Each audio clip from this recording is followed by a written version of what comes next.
São Cipriano é venerado pela Igreja Ortodoxa e Católica como cristão de Antioquia, que sofreu o martírio em Nicomédia em 26 de setembro de 304 d.C.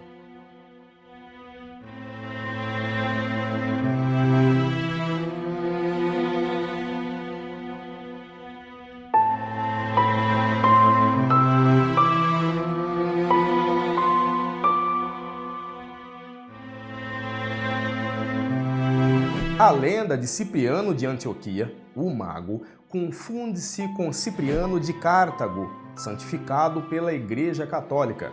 Apesar do abismo histórico que os afasta, as lendas combinam-se e os exorcistas de Cartago e de Antioquia muitas vezes tornam-se um na cultura popular. É comum encontrarmos fatos e características pessoais atribuídas equivocadamente. Além dos mesmos nomes, os mártires coexistiram, mas em regiões distintas. São Cipriano de Antioquia era filho de pais pagãos, muito ricos. Nasceu em 250 na Antioquia, região situada entre a Síria e a Arábia, pertencente ao governo da Fenícia.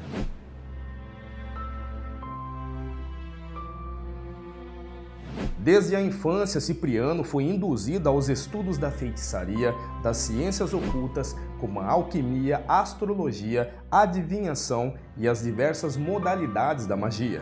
Após muito tempo viajando pelo Egito, Grécia e outros países aperfeiçoando seus conhecimentos, aos 30 anos de idade, Cipriano chega à Babilônia, a fim de conhecer a cultura ocultista dos caldeus. Conversão de Cipriano de Antioquia. Vivia em Antioquia a bela e rica donzela Justina, seu pai Adeso e sua mãe Cledônia. A educaram nas tradições pagãs, porém, ouvindo as pregações do diácono Prelo, Justina converteu-se ao cristianismo, dedicando sua vida às orações, consagrando e preservando sua virgindade. Um jovem rico chamado Aglede apaixonou-se por Justina. Os pais da donzela, agora já convertidos à fé cristã, concederam-na por esposa.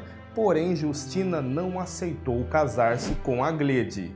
Recorreu a Cipriano para que o feiticeiro aplicasse seu poder de modo que a donzela abandonasse a fé e se entregasse ao matrimônio. Cipriano investiu a tentação demoníaca sobre Justina, fez uso de um pó que despertaria a luxúria, ofereceu sacrifícios aos demônios e empregou diversas obras malignas, mas não obteve resultado, pois Justina defendia-se com orações a Deus e o sinal da cruz. A ineficácia dos feitiços fez com que Cipriano se desiludisse profundamente perante sua fé pagã e se voltasse contra o demônio. Influenciado por um amigo cristão de nome Eusébio, o bruxo converteu-se ao cristianismo, chegando a queimar seus manuscritos de feitiçaria e distribuir seus bens entre os pobres.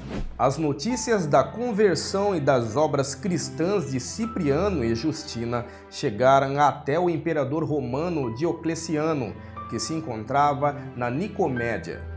Assim logo foram perseguidos, presos e torturados frente ao imperador. Viram-se forçados a negar a fé cristã. Justina foi chicoteada e Cipriano açoitado com pentes de ferro, mas não cederam. Irritado com a resistência, Diocleciano ainda lançou Cipriano e Justina numa caldeira fervente de banha e cera. Os mártires não renunciaram e tampouco transpareciam sofrimento.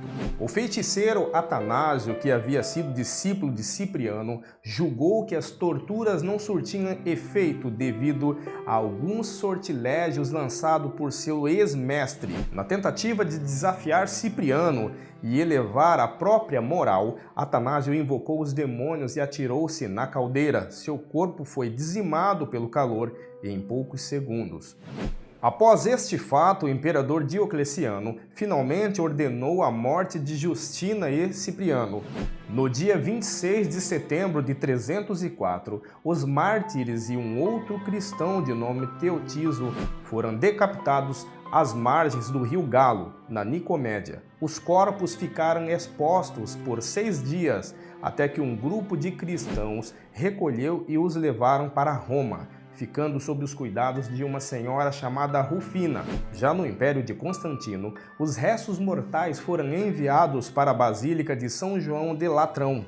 Atualmente são publicados diversos grimórios atribuídos a São Cipriano de Antioquia, que teriam sido escritos antes de sua conversão ao cristianismo, sendo denominados genericamente como livros de São Cipriano, contendo orações e rituais de magia negra e tratando de outras práticas relativas ao ocultismo.